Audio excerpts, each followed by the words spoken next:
Beretta has made it all the way to day 155, and she finally started losing her ligaments last night. And her milk actually came in before she started losing her ligaments.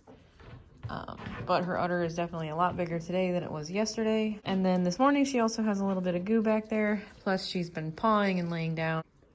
So for Nigerians, they usually tend to kid more towards the start of their due date range. Most of them will go on or before 150 days. So she made us wait, but she's still within her due date range. I watched her all night to see what she was doing, and it is currently 6:30 in the morning. And we've got some kidding activity finally.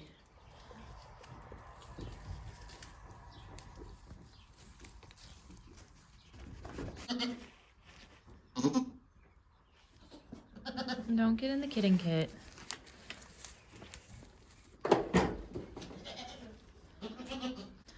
So she doesn't seem to want to lay down, which will make recording this a little bit difficult. There you go. Good job. Good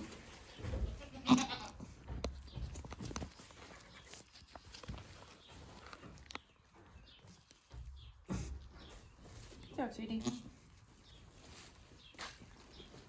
There goes the water bubble.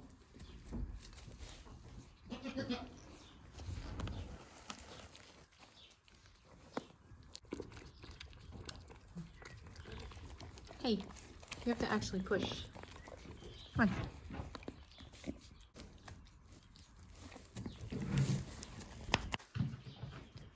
You didn't push anything out yet, hon.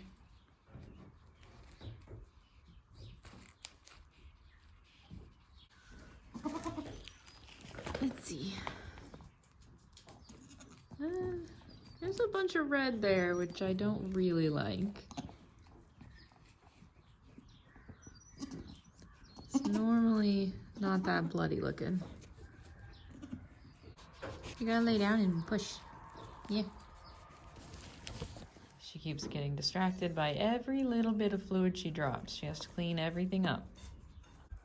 Usually when a doe has a bubble pushed out, they will stay laying down and continue to push until the kid's out. But she just wants to clean everything and anything.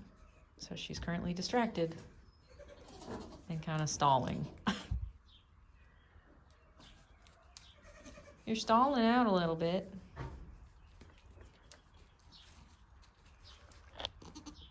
You gotta start pushing.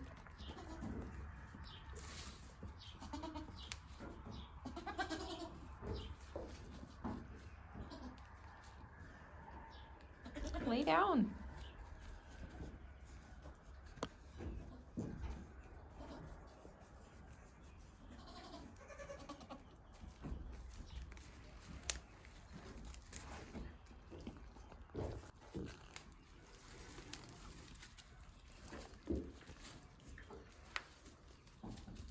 There you go. So then when she does lay down, she's doing this almost the entire time. You gotta clean after you have the baby. Beretta. Beretta. You can clean up after you have the baby. If she doesn't start moving along here in the next 5 minutes or so, I'll probably check and see if she's got an issue. So I don't really like how much blood was on that bubble. Could be normal, but it could also mean there's a kid that's not in the right position. Hopefully that's not the case because she is a first-time kidder and I want her first kidding to go smoothly and not traumatize her. There you go. That's a push. Good job. That's what you need to do. Good job. You figured it out.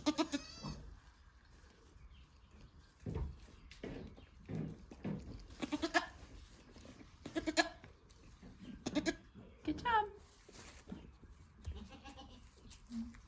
Back to sitting like a dog.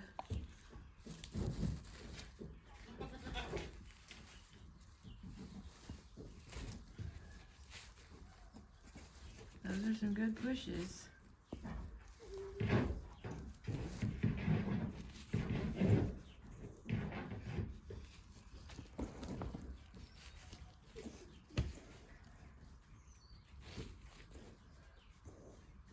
You can do it.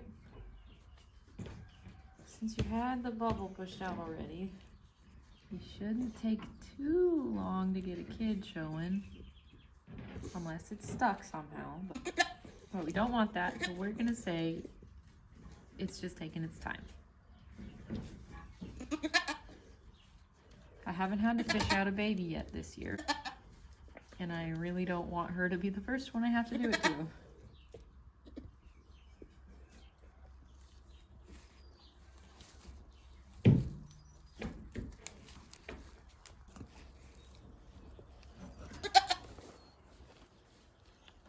You're all right, sweetie.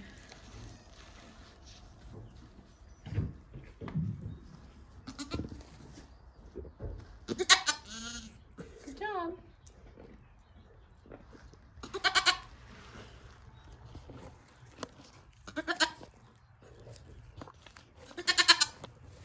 Good job, Mama.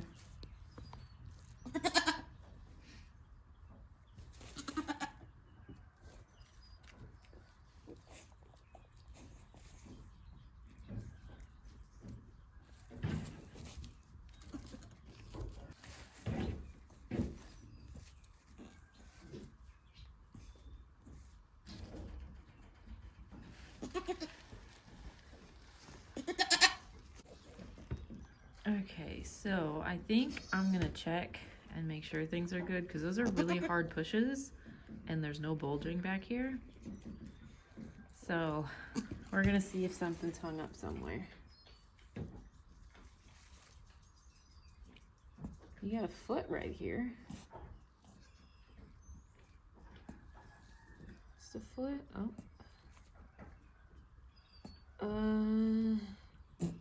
You might have a nose down. I feel smooth and round like the top of a skull, which is not the best position here.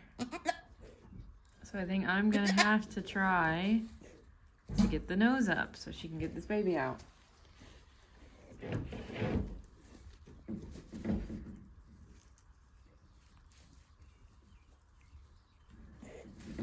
on, Mama.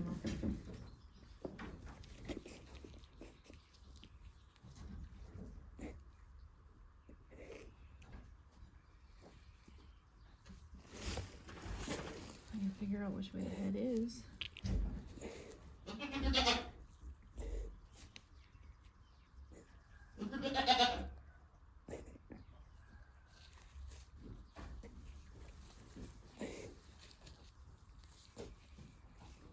Hang on, Mama, hang on.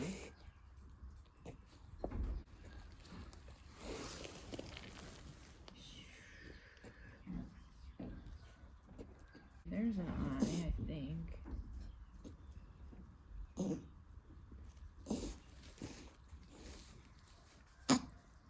Hold on. Hold on, Mama.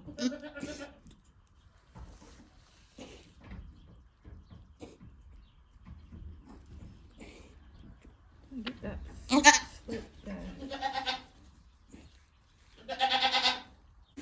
Hold on, baby.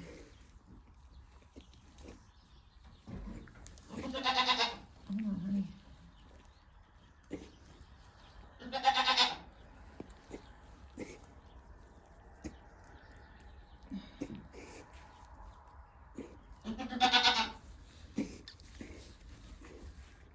Hold on, sweetheart. I don't know which way the head is.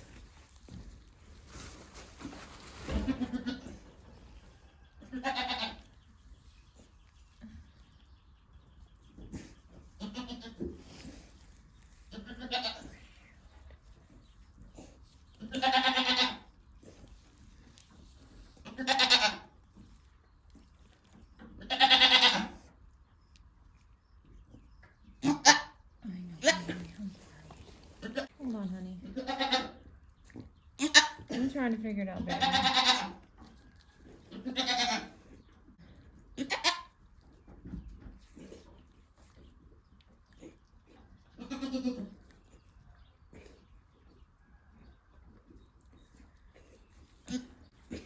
I'm sorry, honey. I don't know which way it is. I think I got the nose up and the head's in the canal right now. But there's no feet with it because I had to tuck the foot back. And I don't know if she can have it without the feet. But I'd really rather not push the head back in to get a foot. We'll see if you can push the head out for me, babe. Okay, there's the head. I don't know if this kid's gonna be okay because I really had to maneuver it.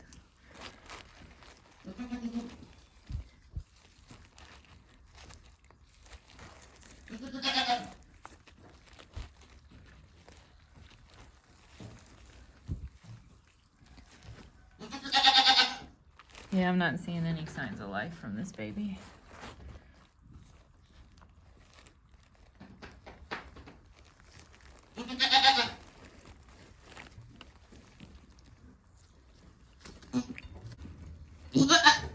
Ready?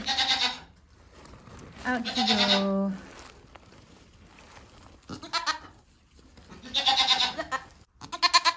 Okay, so that was rough. The kid's nose was down. So there was one foot coming in the top of the skull, and it was really hard to figure out which way the nose was. I don't even know how long that took. It felt like forever while I'm doing it.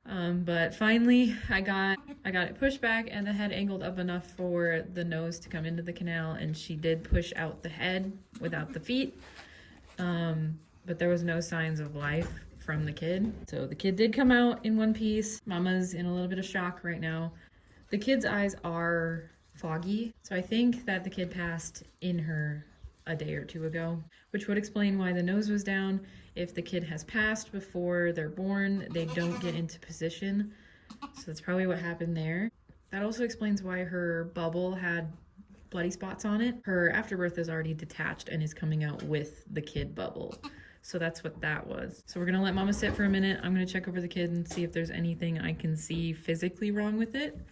And then I'll check back in. Okay, so I checked over the kid and they look totally healthy. I don't see any deformities. It was a polled buckling. He's 2.9 pounds, so not a tiny little runt.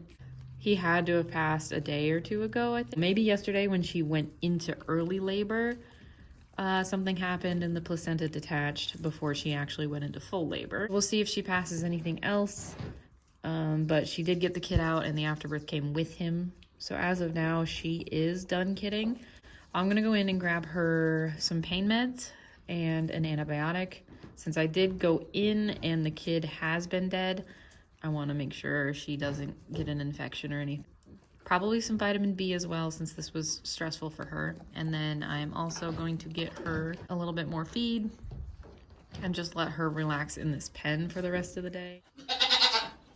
All right, so Beretta got all of her shots and she's up and eating and drinking. So I think she is going to be all right. So it's the day after Beretta kidded, and she looks like she's doing pretty good. It's hot today, so they're all kind of panting, but she's not all mopey or sluggish or anything, so I think she is going to be just fine. I was worried about her possibly tearing or rupturing from me having to go in and maneuver that baby so much, but since she is still acting completely fine and has no signs of discomfort, I think she's all good. She is interested in other babies, but once they get close to her, she doesn't want anything to do with them. Goats generally won't take a baby that isn't theirs. They're really protective of their own babies and kind of territorial against anybody else's babies. Occasionally you can get a really nice doe that does want to take care of everybody else's kids, but that's not super common. So she does not want a kid that isn't hers on her. But we can still milk her and feed out the other bottle babies. We still have this pen of happy, bouncy little babies. This is Foxy's doeling. That's Foxy's buckling. Foxy's doeling is on her. She is being dam raised, but she hangs out with the babies during the day so they can all socialize. The buckling is on a bottle because only half of her udder works. She can only feed one kid. He's reserved already, so he'll be going to his new home first part of June. And then we have, let's see, we have so many buckskins in here. This one down here, the little Nige, that's Atari's doeling. So she was the runt and Atari didn't really want to feed her. So she is also a bottle baby that will be here until the first part of June.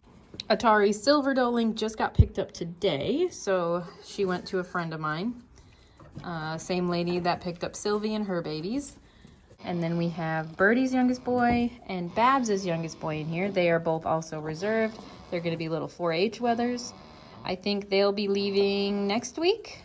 And then for the ones that aren't reserved yet, we have Birdie's firstborn, the really pretty boy, and Birdie's middle boy. He also is not yet reserved. And then we have Babs's firstborn. He still needs to find a home as well.